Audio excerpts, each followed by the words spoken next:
khobar. Kan nggak mungkin misalnya hari ini saya bilang Zaidun qaimun, Zaid berdiri, kemudian hari Ahad saya bilang oh tidak berdiri. Karena kalau kalam khobar itu kan kadung terjadi, apa? Kadung terjadi. Maka kemungkinannya ya tetap terjadi, wis kadung.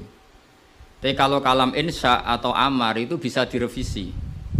Misalnya pagi-pagi, karena pagi saya bilang, cung aku tuh kono pecel.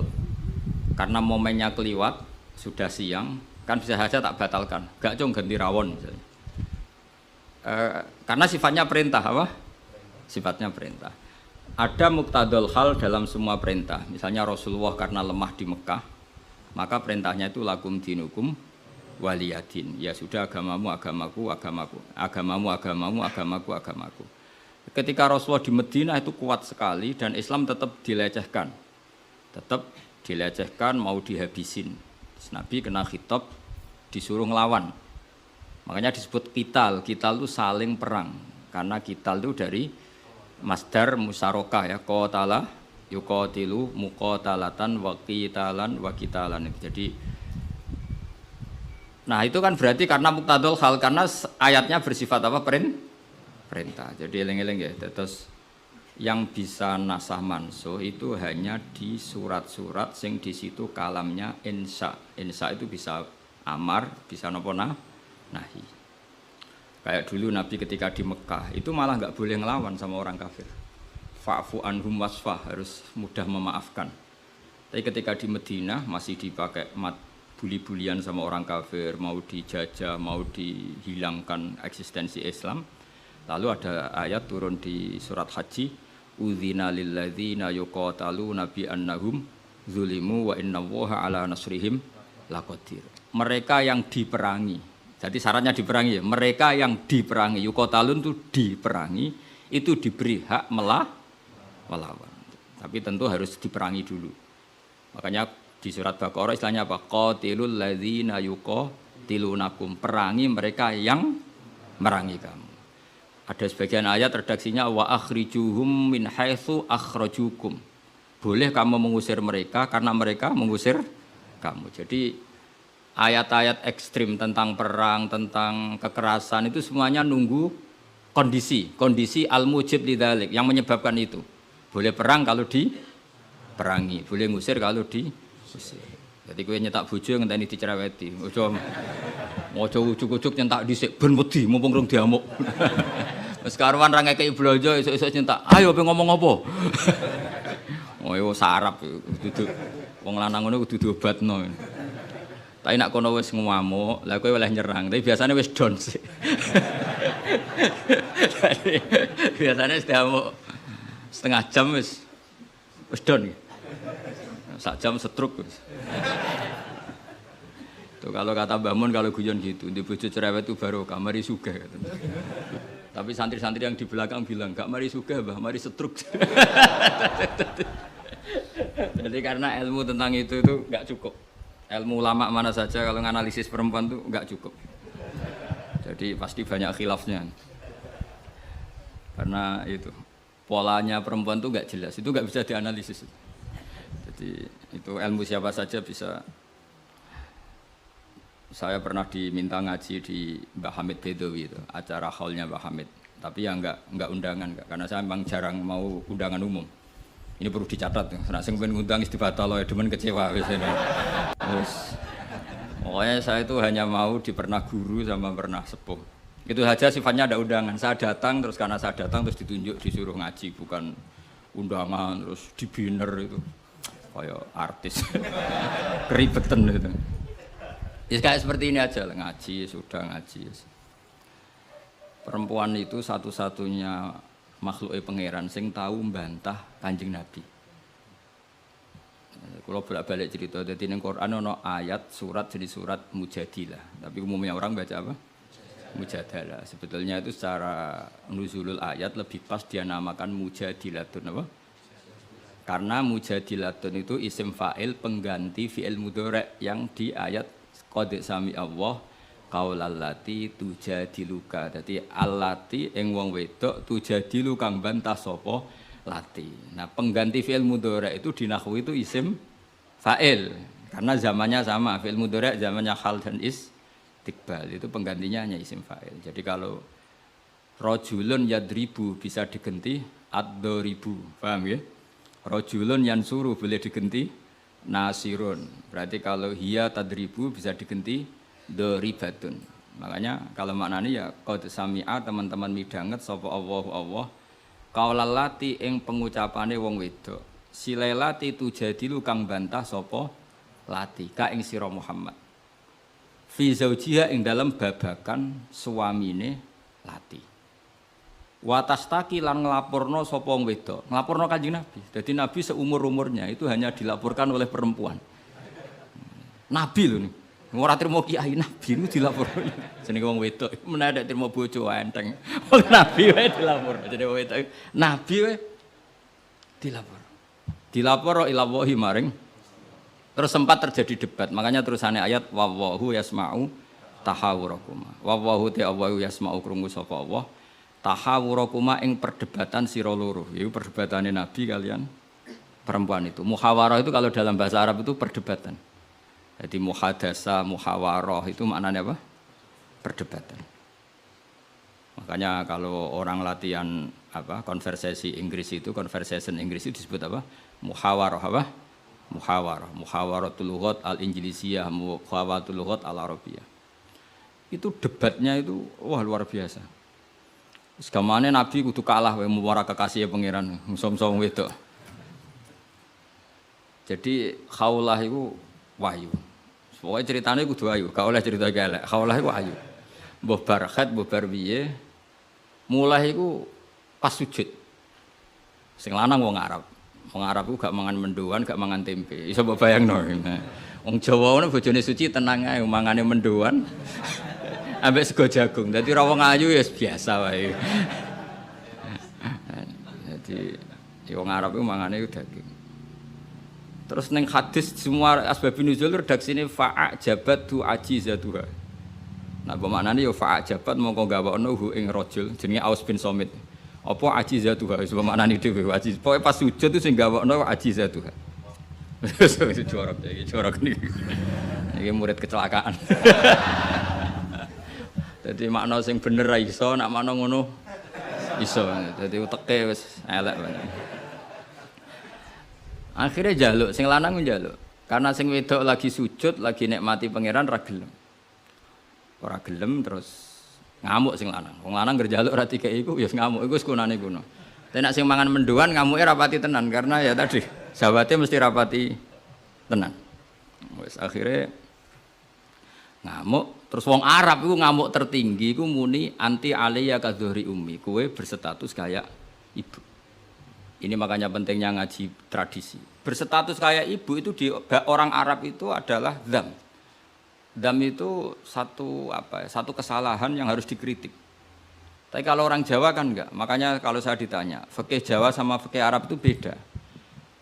Wong Jawa nak muni, "Dik, kowe kaya ibu." Itu maknanya sama-sama ngerawat saya. Makanya saya berpendapat tidak mesti secara fikih dihukumi zihar karena perasaan mengatakan kaya itu beda dengan orang Arab. Kalau orang Arab bilang kamu sudah kayak ibu. Maknanya selawas-lawas haram tak keloni, haram tak jima, haram tak kumpuli. Ini perbedaan apa? Kultur Arab Jawa. Maka fikih itu kalau yang sifatnya sosial atau kultural itu memang nggak bisa sama. Itu kan ibarat begini. Orang Jawa itu kalau dicekel jenggote itu kira-kira ngamuk tor, kira-kira. Tapi kalau orang Arab itu kehormatan. Saya jajal jenggote kang ngali cekel. Wes dianggap murid ra duwe sopan. Wong Arab lucu. Berarti padha jenggotene cekel-cekelan wah. Kebayang enggak cara wong Jawa? Wong Arab ku nak seneng wong, niku sirahe dicekel cek diwambung mbon-mbonan. Nanti kula delok ora mentah lho. Lha kula nate kalian Mbah Mun teng Medina. Karena Mbah Mun orang alim alama dan beliau muammar sepuh, ada orang Arab seneng kalian ya. Yo dicekel-cek terus diwambung niki. Sing wong Jawa gak siap. Kowe enak ya sewate. Sewakel cek terus di. Enggak dicucukan. Wis suruh wae Pak wong Arab. Sadate ngono. Cara wong Jawa kan repot. Cara wong Arab itu penghormatan. Sehingga saking mangkelnya si lelaki tadi bilang anti aliyah kazuhri ummi, kamu sudah berposisi kayak ibu. Fi hurmatil jima wa fi hurmatil mulamasa wa fi hurmati kata wa kata. Sama-sama haram dikumpul. Setelah itu getun deh. Waduh, bojo ayune ngene kok. Tak zihar. Zihar itu sama dengan tolak bain. Sing wedok ya getun, sing lanang ya getun. Jika cerita lapor ning Kanjeng Nabi. Sing lanang tok sing lapor. Kata Rasulullah, nah ini menunjukkan betapa perhatiannya Allah pada ketentuan hukum. Kata Rasulullah, hingga detik ini belum ada wahyu, maka ketentuan dihar sama dengan ketentuan yang ada di zaman jahiliyah, yaitu biman zilatit tolak, berstatus kayak apa? Tolak. Ya sudah, jenis wong lanang kan nurut. Ngulang, kata Rasulullah, zihar itu kayak tolak. Ya sudah, kita nggak boleh kumpul. Nerima, sing lanang nerima. Sing wedok gak terima, enggak. Aku dhewe sing matur Nabi. Puarani Kanjeng Nabi. Puarani. Ya Rasulullah, apa betul engkau menghukumi dzihar kayak tolak? Ya, sampai sekarang begitu. Belum ada ketentuan dari Allah. Wah, ini tidak bisa. Tidak bisa, itu hukum yang enggak benar, tidak bisa. Kenapa dari Nabi? Ngomongnya jorok, jadi wong wedok mulai dhisik jorok. Nabi. Jenengan roh bojo kula. Ya ngerti dari Nabi, ya ngerti. Akala syababi. Wa afna umri wa nasartu lahu batni, terus ayat hatta idza akala syababi, terus ngomong terus enak wae sakniki dihukumi tolak. Kula riyen wayu kinyis-kinyis, sakniki wis rapati ayu mergo wis tuwa. Anak kula kathah. Cara hukum tolak zaman kula ayu ora masalah dipegat, kula golek bojo jek gampang, tapi aku saiki wis tuwa. Meskipun isih ayu, tapi meskipun isih ayu. Jenengan ngertos wong lanang. Anak kula nak dirumat bojo kula mesti terlantar, mesti katut babon. Jenenge wong lanang duda iku mesti katut babon. Nak tak rumat kula, anak kula kelaparan, wong kula rondo wong wedok. Jadi enggak bener hukum tolak. Dikaji malih. Nabi lho dikono iku Nabi. Nabi ya tapi hukumnya sementara ngono. Aku iku nabi ngenteni wahyu. Wis pokoke ngono. Pokoke ampun putusno tolak riyen. Tak tinggal mulai sakniki. Pikir-pikir mulai. Jenenge wong wedok. Sekondang tenan kowe. Mulane ning sorane ora ana surat rijal, ana surat apa? Nisa. Dadi juara kowe. Mulai. Tapi itu justru ngetokno nek Rasulullah iku nabi. Jadi barang sing kowe ra seneng iku kadang dadi dalailul ijaz. Dalil mukjizati Quran, dalil kenabiane Kanjeng Muhammad sallallahu alaihi wasallam. Itu enggak ada yang dengar debatnya Nabi dan Khawlah, namanya Khawlah. Perempuan ini namanya siapa? Khawlah. Aisyah itu di kamar itu tidak pati dengar. Kok mau alamat-alamat ono wedok ngelabrak Kanjeng Nabi ngono tok kenangan Aisyah. Sopo wani ngelabrak Kanjeng. Terus bakas sopo terus enggak pati detail. Sayyidah Aisyah itu dengar enggak pati detail. Singkat cerita, pas perempuan itu teranan. Ini tak ijazahi wong wedok-wedok sing judes. Nek wis judes menisan dadi wali, pasti didengar Allah. Mulai nang kamar itu terus salat. Kan mau wis suci bakasane. Tapi iki salat tenan, mau nggo salat bar suci iki salat tenan. Salat tenan. Allahu Akbar. Gusti, niki wonten hukum yang sangat merugikan saya. Tolong jenengan sebagai Tuhan, Nabi ini jenengan kandhani hukum niku. Hukum niku kan ngerubah. Piye? Pangeran. Iku apike watas taki ilang. Lah perempuan saiki nak judes mbek sing lanang ku gak barokah. Mergo kondo mboke kondo dulure. Lah iki sing ra bener. Dhisik ora, tapi watas taki ilang. Jadi gak lapor sapa-sapa, lapor pangeran. Ya Allah, hukum ini ndak fair, itu merugikan saya. Tolong Nabi jenengan kandhani, kei wahyu terkini. Nak hukum itu ndak seperti itu. Mohon Gusti, jenengan harus mendengar saya. Lah pangeran itu terus pangeran nurono ayat wallahu yasma'u tahawurakum, malah dimulai ayat qad sami Allah. Allah bener-bener mendeng. Jadi wong wedok nek ngomel, pangeran wae ngrespon. Pangeran wae ngrespon. Ijek dikeki kot tuh banget oleh ngrespon. Jadi malah nek kowe bojomu ngamuk iku mbok respon niru pangeran.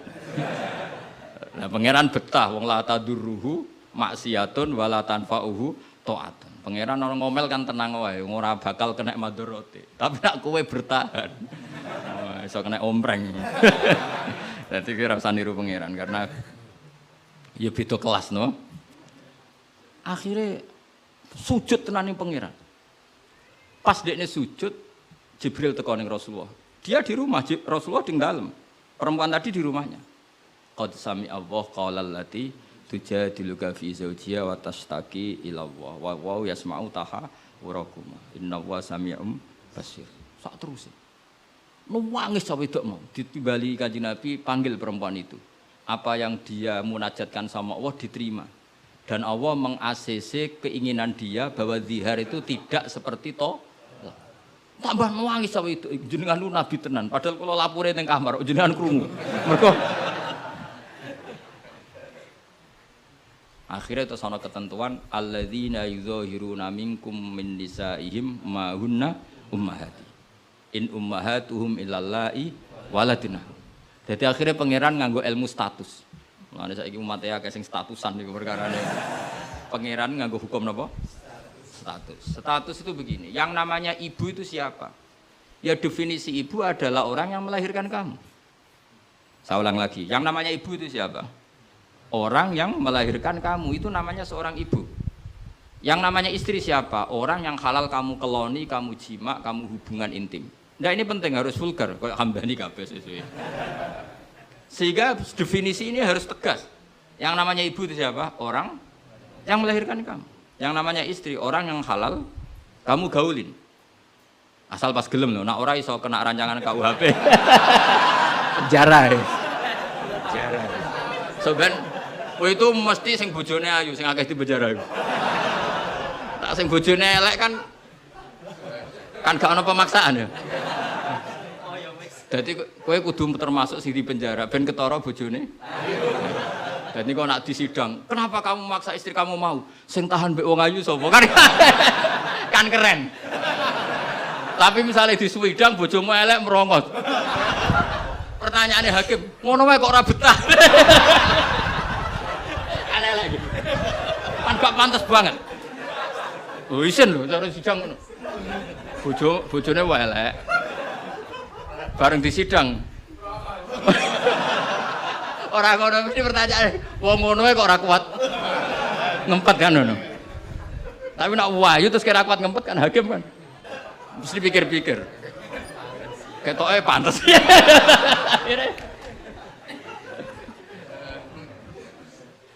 Tapi tak ulang lagi ya, ini fikih ya. Yang namanya apa? Ibu itu in ummahatuhum illallahi waladina. Mulane kan aji Quran sing tahqiq. Yang namanya ibu ya orang yang melahirkan kamu. Yang namanya istri adalah orang yang boleh kamu hubungan intim. Sehingga status ibu tidak bisa diistrikan, status istri tidak bisa diibukan. Maka karena ini penstatusan yang salah, saya ulang lagi, ini penstatusan yang salah, maka nggak perlu punya efek. Efeknya hanya dari segi sanksi kafaroh, bukan merubah status hukum. Ini hati-hati, awas kena salah. Neraka enak sekali.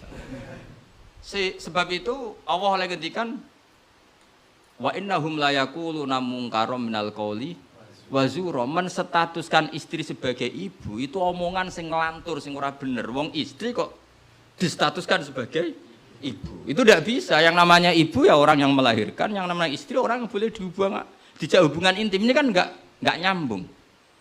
Ya darani misalnya Hamdani semuanya ini Gus Bak iku muridku yo stres wong ngomong ngono. Karena menstatuskan sesuatu yang enggak bener. Paham nggih? Misalnya kue turunan Tunggul Ametung terus ngerasa oleh mulya timbang Habib kan ora bener wong tok Tunggul Ametung kok ape saingan nasab sing tok Rasulullah kan wis ora bener. Sesuatu yang enggak bener itu enggak perlu didengarkan. Maka hukumnya apa? Ya ibu tetap ibu, istri tetap istri.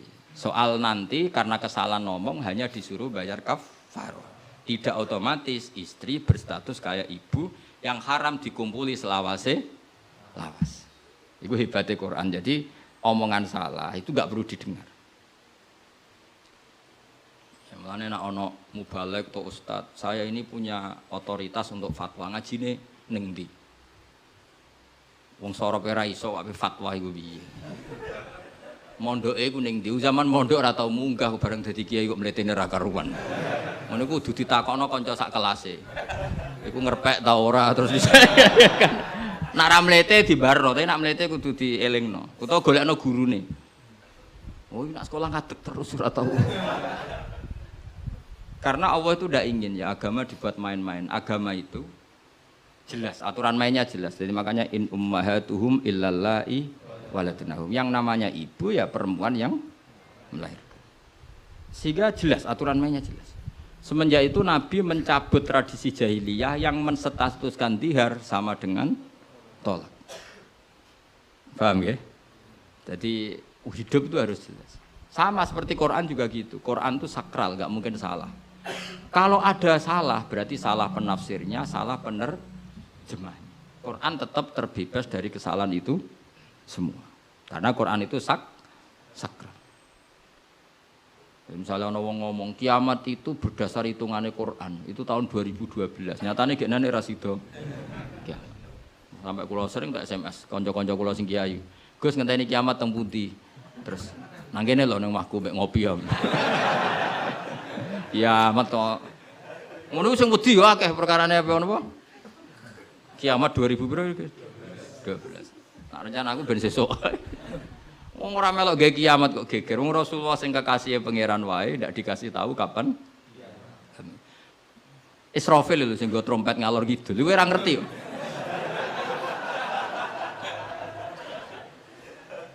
Padahal dia ini kepengen nang kiamat ben tugasnya selesai. Iku era. Nah, artinya begini. Barokahnya para mufassir, para peneliti Quran. Itu enggak mungkin tafsir yang diutarakan ulama itu enggak detail, itu enggak mungkin. Karena ya ini perbandingannya. Sayyid Muhammad sampai Sayyid Alawi, Sayyid Abbas sampai Sayyid Zaini Dahlan sampai Syekh Khotib Minangkabau, saya semuanya itu detail sampai iki Quran iki turun pas Nabi teng dalem, iki Nabi pas tindakan. Iki Quran turun pas dalu, iki Quran turun pas rino. Dengan tradisi sedetail itu kan enggak mungkin salah dalam memaknai. Ora koyo kowe. Ning Quran ono kok ayat piro, mbah lali pokoke ono. Lha ngono kok dadi mufassir piye?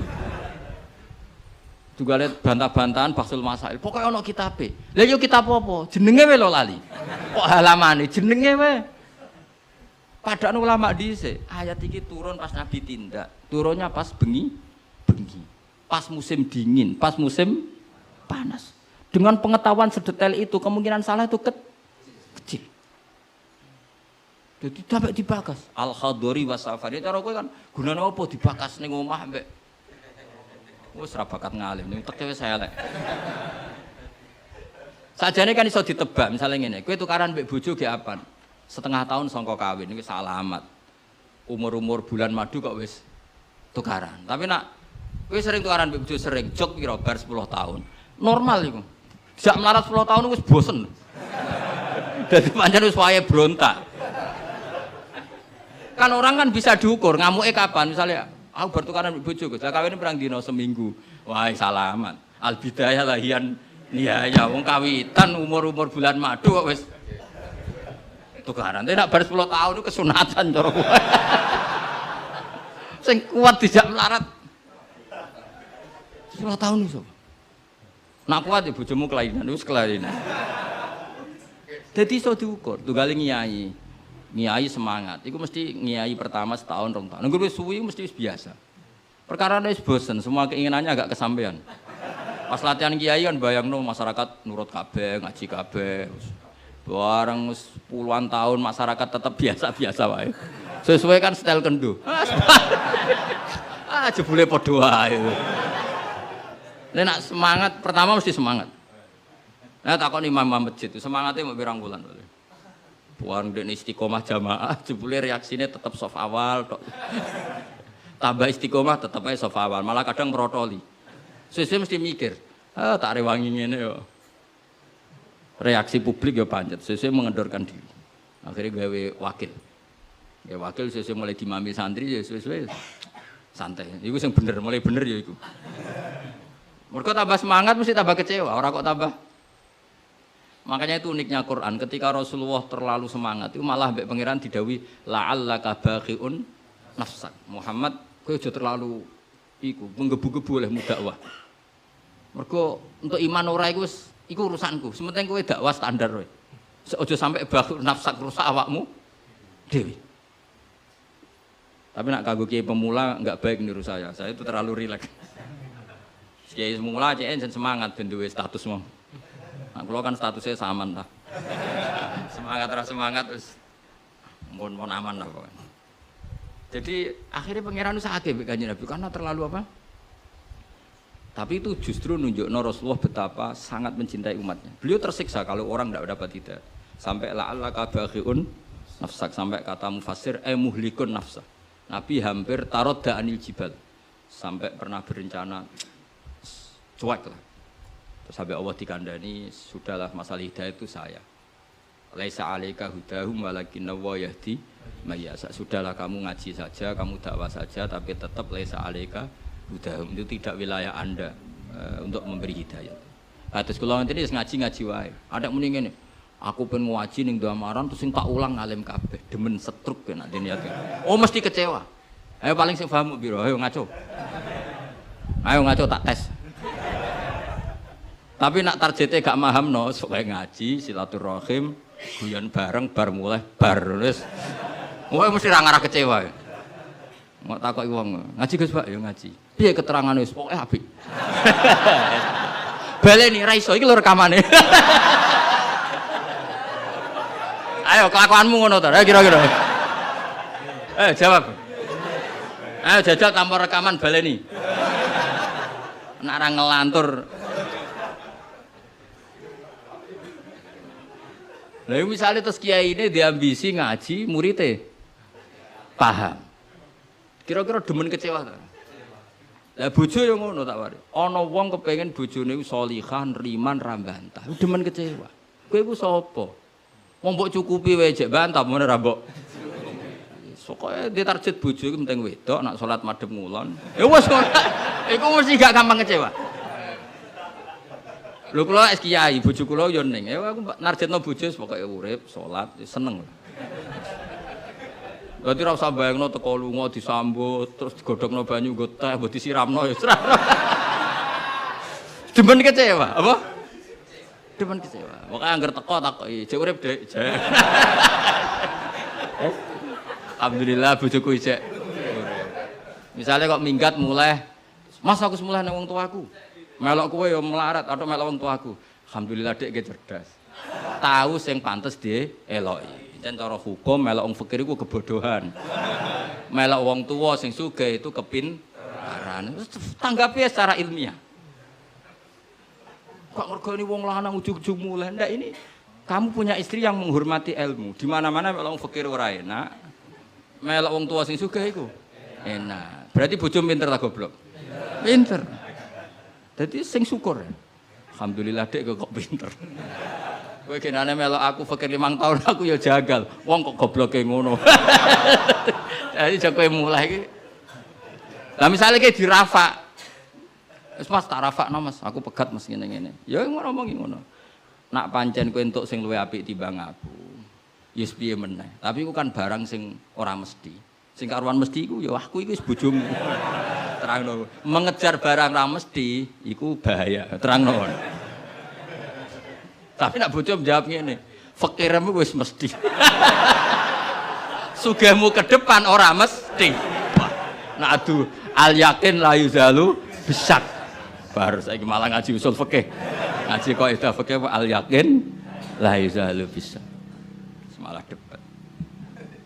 Tapi intinya gini ya, dari mengerti seperti ini, kemungkinan para mufassir salah dalam mengartikan Quran itu kecil. Karena hadori Nabi di dalam untuk wahyu itu roh nita ini. Mulane Aisyah radhiyallahu anha, itu ngerti banget Nabi nantok wahyu. Kenapa tahu? Ketika ayat Baro'ah terbebasnya beliau dari tuduhan apa? Zina dengan Sufyan ya, Sufyan al-Mu'attal itu Nabi itu fiyaumin syatin di hari yang sangat dingin, musim dingin.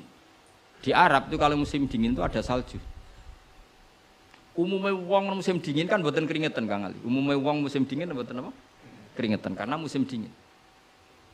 Iku Nabi kalau saking untuk wahyu, saking paniknya, saking beratnya wahyu itu Wa innahu la yatafassadu araqon, kenangane Sayyidah Aisyah. Beliau itu bercucuran keringat padahal fi yaumin syatin, di hari yang sangat dingin. Sehingga Aisyah tuh kaget, wah berarti Nabi untuk wahyu. Ternyata wahyu itu adalah pembebasan Sayyidah Aisyah dari segala tuduhan zina. Kayak apa ulama itu? Sayyidah Aisyah meriwayatkan itu, ini ayat turun di musim dingin dan Nabi sampai keringetan begini. Jadi detail peristiwanya tentang hadisul ifki.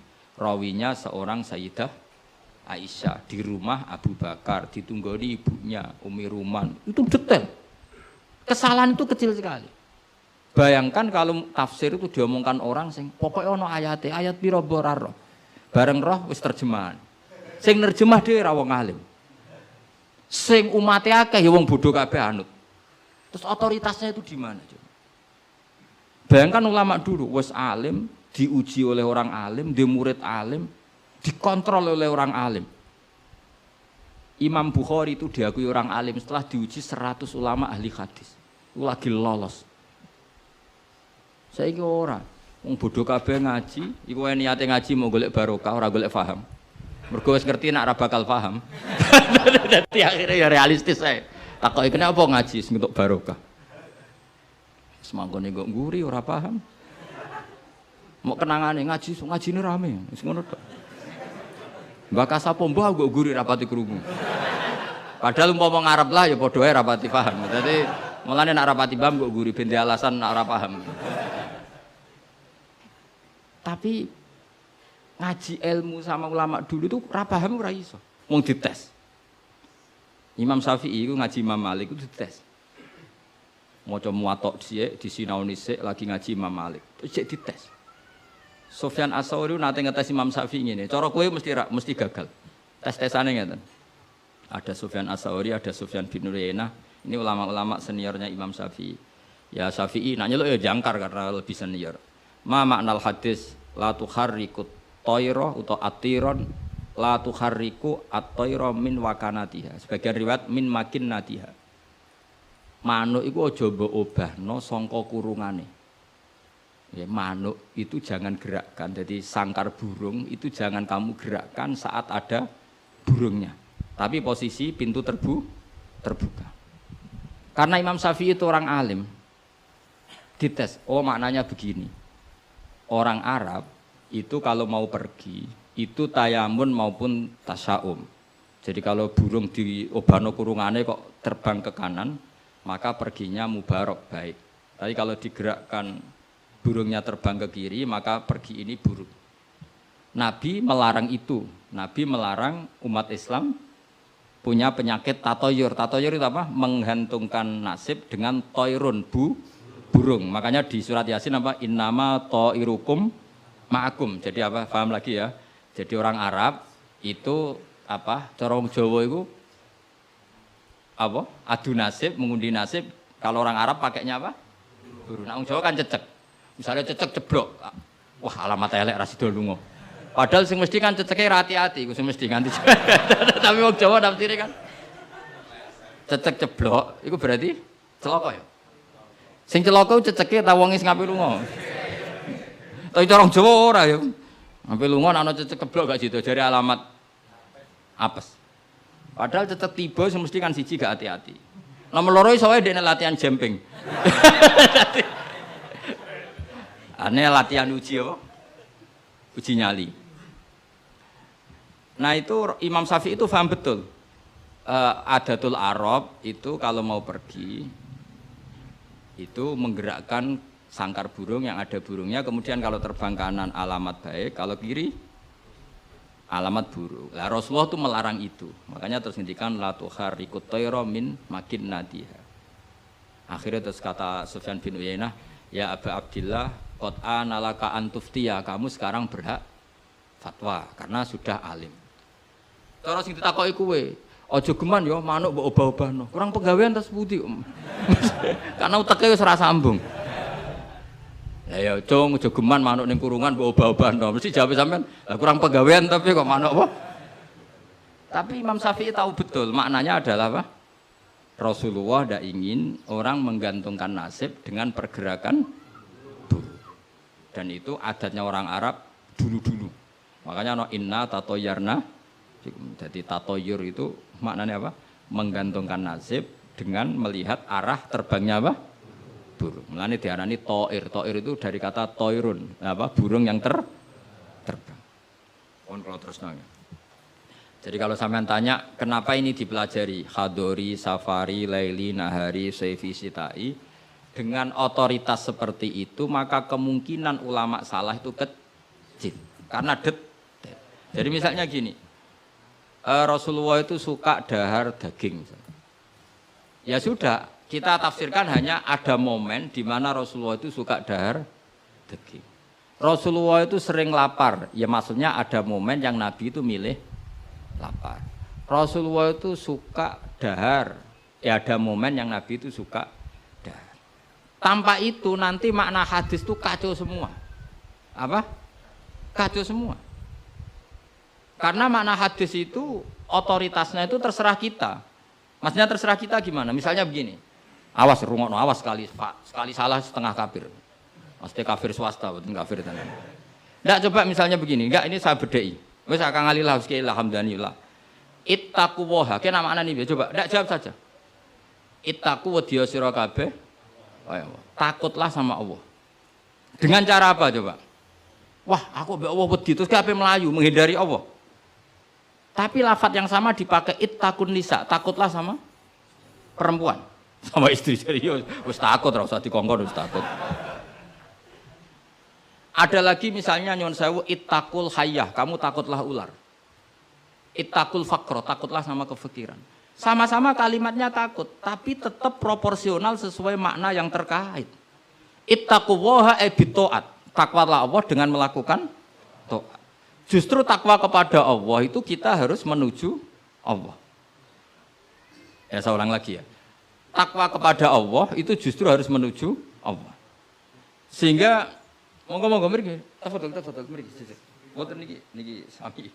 Ini saudara antum ini. Ya saya ulang lagi ya.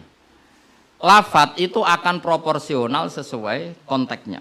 Dan ini para pendengar harus tahu. Misalnya saya ulang lagi ya.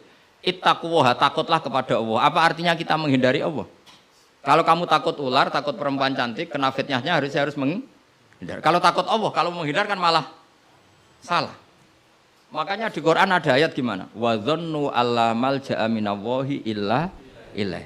Ada 3 sahabat yang melakukan kesalahan, yaitu takhalluf anil jihad. Beliau terlambat mengikuti perang Tabuk. Singkat cerita dineng Kanjeng Nabi sampai 50 hari. Semua sahabat diperintahkan Nabi jangan omongi dia. Hijron dineng. Sehingga ketika dineng itu mereka sudah selesai hidupnya. Ini disebut wa alas salasatil ladzina khulifu hatta idza daqat alaihimul ardu bima rahubat wa dhannu sak terusé itu sampai wa dhannu alla malja'a minallah illa illah. Ketika dineng Nabi, dineng sahabat, wah entek uripku. Bareng ngrasa entek uripe terus beliau iktikaf di masjid, bahkan menyancangkan diri, mengikatkan diri di tiang masjid, dan dia berjanji semua hartanya diamalkan, semua hidupnya diibadahkan. Dan dia mengira sudahlah saya tidak bisa lari dari Allah kecuali menuju Allah itu sendiri. Jadi unik kan, takut Allah itu artinya apa? Justru harus mendekat. Kamu takut kiai, semua kiai kita hormati. Kita hormat sama Mbak Arwani, Mbah Mun, hormat sama Mbah Hasyim Asy'ari. Tapi hormat kita, takut kita malah kalau ada kiai ngaji kita mendekat. Tapi kalau takut ular kubra, harus lari. Nah, sama-sama kalimatnya takut. Nah, bayangkan kalau makna di Quran seperti ini tidak oleh ahlinya, betapa salahnya. Sama-sama kalimatnya takut. Nah, tapi dengan banyak pengetahuan yang musalsal ila Rasulillah SAW, kita tahu proporsi ittaqun nisa kayak apa, ittaqullah kayak apa, ittaqul hayyah kayak apa. Cinta juga gitu, cinta kepada Allah kayak apa, cinta kepada Rasul kayak apa, cinta kepada perempuan kayak apa, cinta pada teman kayak apa. Semuanya redaksinya juga hub, mahabbah. Tapi orang akan proporsional. Makanya ulama itu kalau ngendikan lafaz yang sama itu ditafsiri beda-beda. Misalnya gini, yang paling terkenal. Nak kira atau krungu ya kebangetan.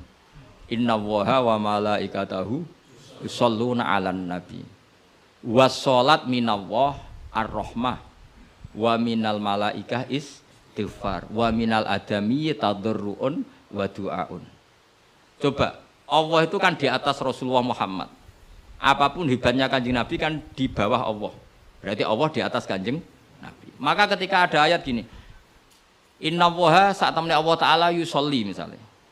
Maca sholawat sapa Allah. Mosok macane sholawat Allah muni ngene. Allahumma sholli ala Muhammad. Lho Allah dhewe kok muni Allahumma terus piye kan gitu. Paham nggih? Tentu redaksine Allah ya usolli ala Muhammad. Saya menambahkan rahmat kepada ya langsung jadi usolli ala Muhammad azidu alaihi rahmatan. Saya menambahkan dia tak kasih rahmat. Wa minal malaikati istighfarun. Ketika seorang malaikat disebut membaca sholawat kepada Nabi, artinya malaikat memohon kepada Allah supaya menambahkan sholawat atau istighfar. Nah kita ini kan wong sombong. Kita semua ini nak wong sombong, nak ndongakno Kanjeng Nabi, wong kowe dhewe nasib ora jelas kok ndongakno wong sing jelas. Ya demen diguyu malaikat. Ya Allah, tolong ya Rasulullah itu jenengan sakake ini nak ora bahaya kafir iku.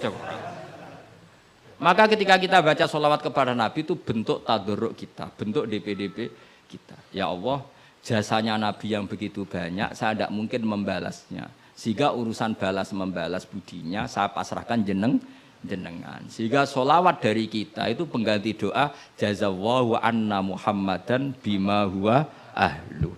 Balaslah ya Allah Rasulullah Muhammad dengan status yang beliau miliki. Karena kita ini utang jasa tapi tidak berkutik mau balas pakai apa. Sehingga sama-sama sholat. Minallah maknanya pemberian, dari malaikat maknanya istighfar, dari kita maknanya tadarruk. Semuanya katanya sholat. Jadi makna itu pasti ada proporsinya. Ada apa? Proporsi. Dan itu ulama tahu. Sehingga kemungkinan salah itu kecil karena dari awal dianalisis tadi ada ayat khadoriyah, safariyah, lailiyah, nahariyah. Sehingga detail. Nah, barokahnya ngaji ini kamu kemungkinan mufassir ulama dulu salah itu kecil sekali karena tadi terhitung. Bahkan per kalimat itu terhitung. Sampai ada guyonan ulama kalau kamu ingin tes doktor tafsir itu ada satu kata, sak kalimat, ora sak kalam, sak kalimat yang diturunkan Quran. Itu ketika ada ayat wa kulu washrabu hatta yatabayyana lakumul khaytul abyadu minal khaytil aswad. Dhisik waqaf. Minal aswad itu waqaf. Sehingga sahabat itu kalau bulan Ramadan, kalau malam-malam dulu kan tidak ada listrik. Itu di pintunya Kang Ali, di pintunya itu dikasih benang hitam sama benang merah. Jadi agar jimak bojone didelok. Orang ketok aja oleh berarti kan gitu. Kok orang ketok ijek oleh. Mangan ya gitu, mangan tengan mangan nginceng neh. Oh orang ketok berarti. Karena ukuran menjadi enggak boleh makan minum itu apa? Sehingga benang hitam terbedakan dari benang putih dalam pandangan mata. Ya begitu terus.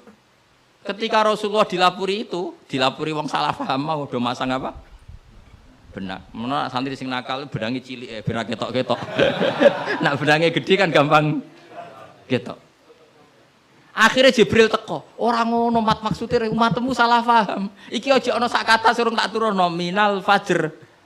Dadi minal fajr itu satu-satunya contoh ning Quran sing turun mok sak kalimat tok. Dadi Jibril kok langit medhun ning bumi, iku mau nggawa minal fajr. Ya sak akeh akhire kok langit tok bumi mau nggawa apa? Minal fajr. Iku Jibril mau turunno apa? Minal fajr. Satu-satunya contoh Quran turun sak kata, sak kalimat, ora kok apa?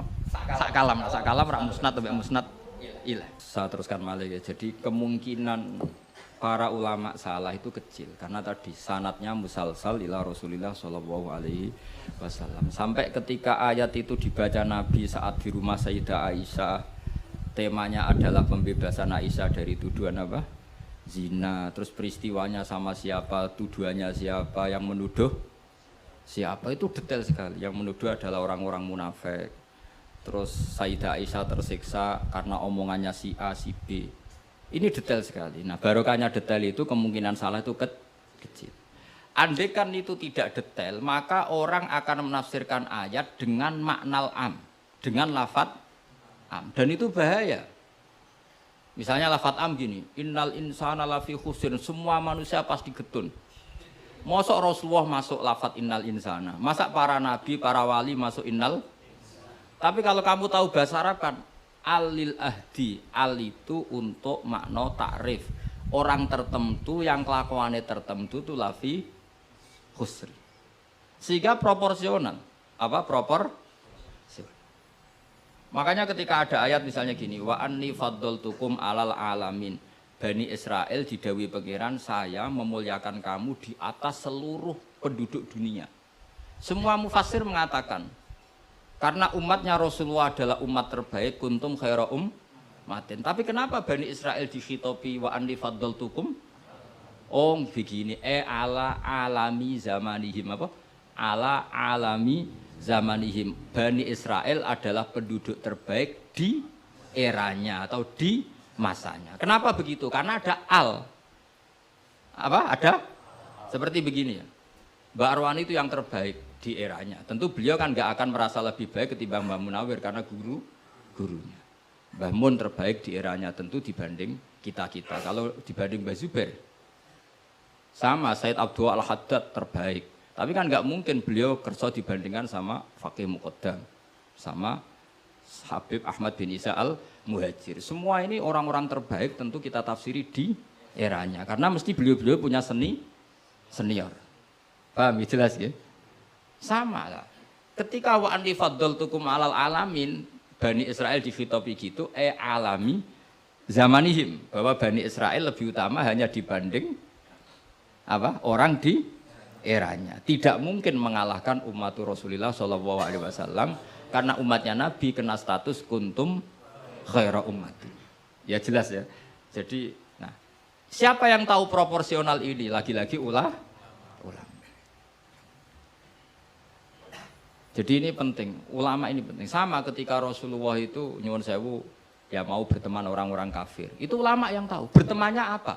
Karena Rasulullah tidak punya hadzun nafsi, bertemannya adalah tatmi anil Islam supaya menyenangkan mereka masuk Islam. Tolaban li imanihim wa toma'an li imanihim. Tapi nak sing akrab sampean, oh paling untuk servis sih. Gak butuh Islami, butuh duit. Kan nanti terserah. Sama-sama zahir itu mau berteman, tapi kan beda orang soleh sama ndak. Aku bolak-balik nyontono gampang kasus wong itu. Ana wong soleh ngekeki dhuwit rondo ayu. Wis pikirane nulung. Tapi nak wong dolim ngekeki dhuwit mesti pesen, mbok pesen apa ora. Jadi sama, perilakunya sama-sama memberi. Tapi orang soleh sama orang fasik selalu beda. Makanya Allah nak ngendikan itu sederhana dan ini sangat sederhana tapi sangat dalam. Qul hal yastawil ladzina ya'lamuna wal ladzina la ya'lamun. Afaman kana mu'minan kaman kana fasiko. Sama. Lho coba kiai sama orang fasik ya ramah ya lomo. Enak menawa gelem dadi apik. Antar wong fasik ya sayang ya lomo, ben kena dadi anak buah, ben gelem ngedaro narkoba. Lomane padha, pemberiannya sama. Sing kiai memberi ben orang ini jadi baik, sing bandar narkoba memberi ben gelem dadi anak buah. Memberinya sama. Perhatiannya yang beda apa? Niatnya, karena tidak akan sama afamangkana mu'minang kamangkana fasiko. Lah saya ingin Quran itu dibaca seperti ini sehingga kualitas maknanya terjaga. Karena bawa koyok kue terus diterjemah, apakah orang mukmin sama dengan orang fasik? Jawab tidak. Itu bangunnya apa ujian masuk madrasah aliyah. Bocah orang karu-karuan, paham itu. Jadi sing detail ya, ngaji Quran sing detail. Jadi afamangka namu minang kamangka nafasiko. Makanya Rasulullah nanti ngendikan dan hadis ini saya pegang betul. Jangan geman salah faham sama orang soleh yang alim karena motifnya pasti kebenar meskipun dohiri salah. Terus Nabi ceritakan habrun min ahbari Bani Israel, dulu itu ada orang alim dari Bani Israel. Itu orang soleh sekali, alim sekali. Tapi ketika beliau sedekah itu dikasihkan sama maling. Fatahat dasan nas, orang geger, orang alim sedekah mbek maling. Kemane Kang Ali santri ra dikai malah maling. Kontroversi belum selesai, hari kedua dikekno lonte, dikekno wong nakal. Geger meneh. Ini orang alim kok malah ngamaling lonte, geger. Geger belum selesai hari ketiga, dikakno wong sugih. Jadi 3 hari itu keliru terus. Tapi beliau orang alim, orang ini dipuji Nabi. Kata beliau begini, wong nganti dadi lonte iku kepen golek duit. Dadi wingi ku tak kei, nduk kowe wak dadi lonte golek duit iki tak kei tapi ora usah dadi lonte. Fala allaha antas ta'ifa, saya memberi itu supaya dia enggak jadi nakal. Beda enggak ambek wong fasik sing ngekei duit. Ayo beda ta ora? Terus yo pesan cerita. Terus copet itu dikasih, ditanya. Kenapa kamu ngasih copet? Lah ya copet nganti nyopet golek duit. Cung ora usah nyopet ya dina iki tak kei. Biasane sedina untuk piro, Cung, misale? Ya 500.000 wis kei 500.000 ora usah nyopet. Artinya apa? Sama-sama bentuknya itu ngasih, tapi motivasinya B. Sing paling sini terakhir, wong sugih dikai. Wong sugih ya bingung, "Mbah ya iku lho sugih mbok kei dhuwit." Lah nganti kowe medhit, iku ora saking senenge dhuwit tak tambahi. Akhirnya isen sugih. Makanya masyhur itu. Jadi artinya gini loh, wong alim ora iso dipadakno wong. Makanya ketika Rasulullah SAW berteman dengan Nasara Najran, sampai Nasara Najran sowan ke Nabi konsultasi tentang agama. Terus bagian riwayat Nabi menghormati mereka. Itu beda dengan kita. Kita seperti itu nggak boleh niru-niru amat karena konteksnya beda. Kekuatan kita, iman kita dengan Nabi itu beda.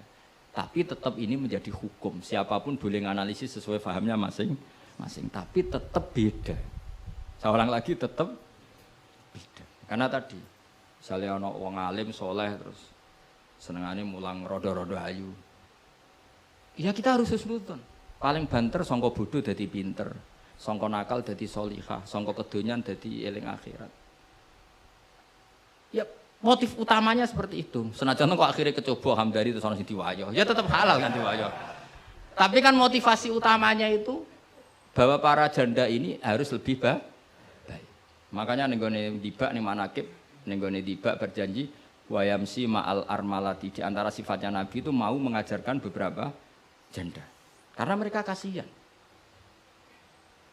Tapi nak sing mulang sampeyan, sing mulang hamdani, sing khusnudan iku sapa? Khusnudan itu kebodohan. Karena terus eling dene sing ayu iki, sing elek iki. Dadi ora penting iku paham ta ora, sing penting dene apal apa? Itu kan ngeri betul. Maka ini penting saya utarakan. Jadi Allah nak ngendikan itu sebenarnya sederhana, tapi maknanya jauh. Afamangkana mu'minang kamangkana fasiko. Saya itu merasakan, saya kemarin 7 hari di Korea. Itu 2006 banyak santri Korea ngaji saya yang pas perainan. Kenapa saya yang diundang? Sebenarnya saya itu enggak diundang. Mereka minta saya ngaji. Beberapa kali sudah ngaji di Indonesia, terus mereka minta sekali-kali Gus ngaji di Korea. Aku ya bilang gini. Tapi waktunya terserah aku. Ngatur kiai dosa. Nggih Gus, pokoke terserah jenengan. Mereka mintanya 1 bulan di Ramadan. Bangune pondokku kan tutup. Kiai sewa piro? Sak wulan Ramadan bisa. Akhirnya saya minta seminggu saja. Uniknya apa setelah saya di Korea? Tahun 2006 tukang Ali Imran itu mereka ngaji saya di Jogja. Delalah saya pas nerangkan ayat ya ayyuhalladzina amanu alaikum anfusakum la yadurrukum man dhalla idza tadaitum. Wahai orang-orang yang beriman, jaga diri kamu secara baik-baik. Setelah kamu menjaga kebaikan kamu, setelah kamu menjaga iman kamu, setelah kamu menjaga konsisten istiqomah kamu, la yadurrukum man dhalla idza tadaitum. Orang sekeliling kamu sesat enggak masalah. Kamu hidup di Jakarta enggak masalah, di Hong Kong enggak masalah, di Thailand enggak masalah. Yang penting kesehatan kamu terjaga. Itu mereka terinspirasi. Itu satu-satunya ayat Gus yang menjadi kita nyaman hidup di Korea. Ustadz-ustadz di sana merasa nyaman. Enggak apa-apa kita dikepung orang ateis, dikepung orang macam-macam. La yadurrukum man dhalla idza tadaitum. Akhirnya dikenang. Nasihat saya itu dikenang. Akhirnya mereka sepakat ngundang saya semua guru-guru terus tak ijazahi itu. Ya sudah, Korea itu bumi ateis, bumi di sini tuh nangis semua karena lama enggak dipakai sujud. Padahal lakal hamdu mil'us samawati wa mil'ul ardi, bahwa memuji Allah itu harus memenuhi langit dan memenuhi bumi. Nanti kalau orang Korea enggak ada orang Indonesia, bumi ana sing lodang. Jadi didelok malaikat kok dhuwur, ini kok lodang karena enggak ada yang sujud. Tapi baru kayak dikepung TKI 49.000. Dan itu separuh lebih sholat. Sholatnya keren pisan, kadang ning Thailand, kadang ning gone. Karena kalau pas kerja itu waktu sholat disamakan waktu jeda 5 menit ke kamar mandi. Jadi rata-rata sholatnya itu pas di kamar mandi. Lucunya kalau mereka sedang baik nawani gini, apa tak belikan patung juga? Karena pernah ada orang TKI sholat itu diincengin ngisor. Mereka aneh, ada sembahyang kok tanpa patung. Karena tahunya mereka yang namanya sembahyang pakai patung. Jadi betapa mereka nggak kenal sekali sama Islam. Dan itu pertama kenal barokahnya orang-orang Indonesia. 49.000. Nah sekarang udah bikin masjid, udah apa, terus ada yang ngontrak masjid. Jadi masjid itu unik. Kadang lantai 1 gereja, lantai 2 bar, lantai 3 masjid. Jadi saya pernah ngaji beb itu mau ke masjid ngelewati gereja dulu. Jadi masjid gambarnya salib. Karena yang di bawah itu gereja. Lewat situ. Lantai 2 bar. Bar itu lantai 3 masjid. Kadang balikannya masjid dulu, bar. Jadi ya nguji iman betul. Teman saya ada yang cerita, saya pernah Gus mau ke masjid. Lantai 2 bar sudah kan masuk setengah. Ke masjid apa di sini aja ya.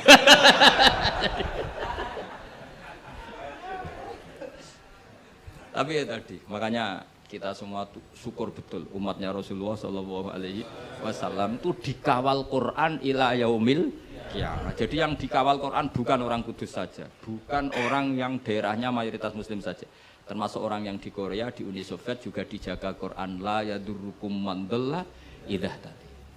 Saya punya dokumennya ya, orang-orang Rusia Kang Ali ketika Uni Soviet itu mengkooptasi 100 tahun. Itu orang-orang Islam turunan Uzbek, turunan Syria, turunan Arab. Itu kalau ngajarkan tauhid itu di basement, di bawah tanah. Karena mereka dipaksa menjadi komunis. Tapi Allah itu maha kuat. Allah huwal qawi, Allah itu zat yang kuat, gak terkalahkan. Mereka selalu ngajar anak-anaknya di bawah tanah untuk ngajarkan tauhid. Dan doa mereka didengar Allah. Akhirnya Uni Soviet hancur menjadi negara persemakmuran. Tapi sekali menjadi negara persemakmuran langsung menjadi negara Islam, yaitu Ceknya, Uzbek, Tajikistan.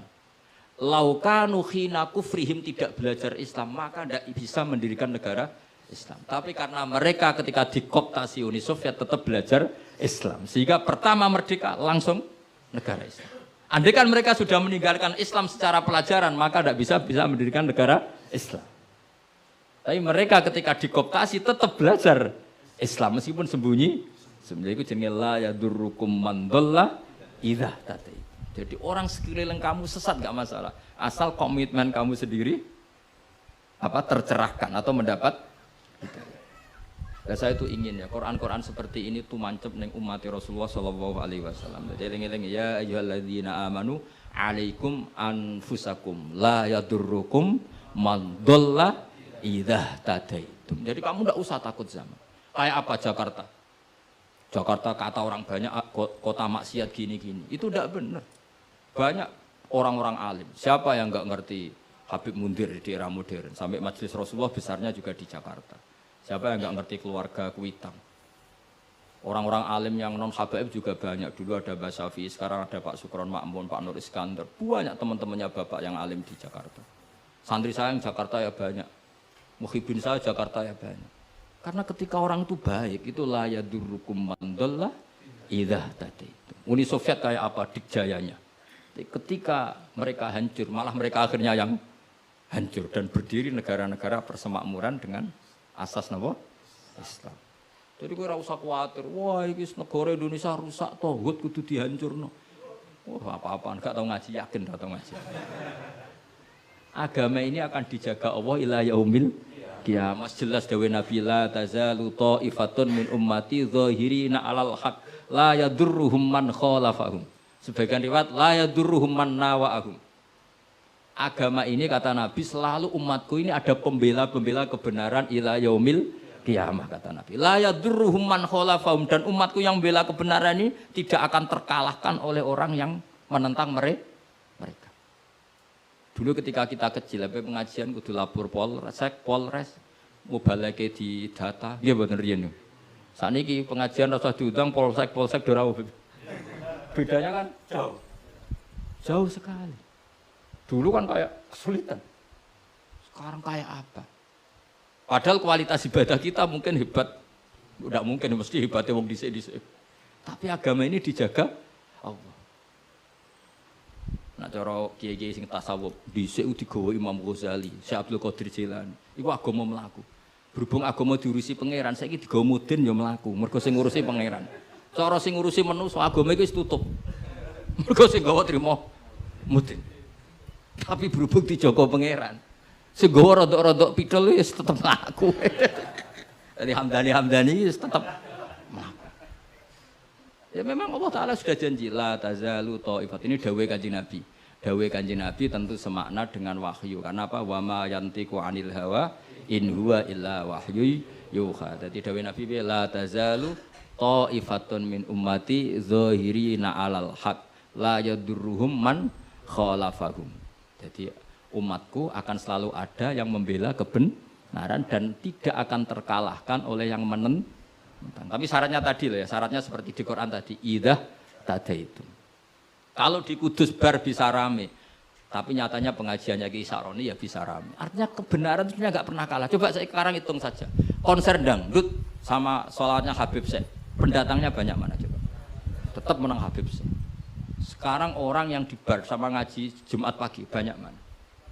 Banyak banget. Artinya kebenaran itu selalu menang. Lah repotnya kadang sih kebenaran itu hitung-hitungan. Tak rewangi ini untuk opo, itu mulai masalah.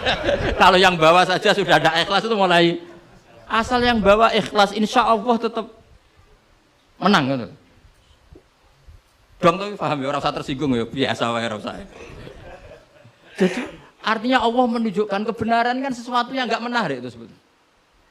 Kok menarik piye dong kiai ini wis lanang jenggoten. Brewoken, lah anak dulu artis kan karuan, sing disawang ngayu. Lah iki misale Khadruwan sing Hamdani Ali wis delok kok ngaji gini iki sing guri delok Hamdani itu untuk apa ya?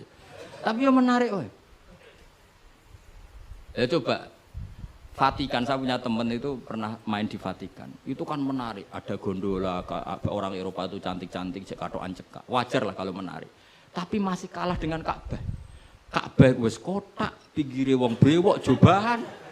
Tapi wong mukjizat. Iku wong ya edan tenan mara Ka'bah. Edan seneng banget, ora edan basa Jawa, basa Arab. Cara wong Jawa nak darani seneng banget iku basa apa? Coba. Justru itu ketok mukjizate Ka'bah. Lah ya kalau orang ke Vatikan kan menarik wajar kan akeh wong ayu, terus sungainya indah. Mara Ka'bah saja. Terus kotak ireng pisan. Ngono wong Arab-Arab. Wotok-kotok kadang dituwakoi. Wah, tapi wong Ka'bah iku keramat. Daya tariknya ya luar. Lha umpama nuruti teori sosial, Ka'bah itu menarik enggak? Coba sampeyan jawab. Justru iku keramate. Kiai yo ngono, wis watuk nak mulang ra enak. Wadang mulang saking sepuh ngidang itu. Tapi sing ngaji yo wae. Ana canom wis jaga penampilan, jaga image, berhubung niate ngrapati ikhlas. Lah wong yo ora seneng. Dago wong itu. Dadi pancen agama iku mesti iso jaga agama mau ikhlas tok. Mun ngandel kula. Karena wa ma umiru illa liya'budu wa mukhlishina lahuddin. Jadi agama ini hanya bisa dijaga oleh apa? Ikhlas. Dilatih. Carane ikhlas piye Gus? Aku dhewe latihan kok takoki. Tapi sementing yo cuma latihanku wis suwe. Dadi kemungkinan wis sukses. Jadi Al-Fatihah.